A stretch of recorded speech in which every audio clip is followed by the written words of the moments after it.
البس لبس غريب في سكريننج تايتانيك. عايزه البس حاجه انسبايرد باي الفيلم عشان كان في مكان على لوحه الخشب دي وجاك ما كانش لازم يموت. تعالوا نستوحى الاوتفيت من جاك. ده كان ستايله في الفيلم. عرفت هلبس ايه. بس اول حاجه هعملها شعري والميك اب. يلا بينا. نص الميك اب خلص وشعري اتنشف، خلصت الماسكارا وضفرت شعري. يلا نخش على الاوتفيت.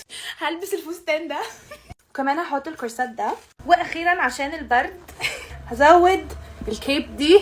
لسه البوت، استنوا لسه ما خلصناش. ايه رايكم؟ زودت البوت ده. انا مش مصدقه نفسي. بصوا زودت ايه في شعري. ده الفاينل ميك اب هير واوتفيت. اما نشوف راي الناس كلها ايه. يخرب بيتك هنروح كده مول. مش عايزة معاك يا فندم. I love it بجد؟ yes I love it. ايه رايك؟ انت رايحين الفيلم اهو وانا والله اهو. شفتوا؟ ما بكدبش عليك والله. عمرو ايه رايك؟ ايه رايك؟ طيب بجد؟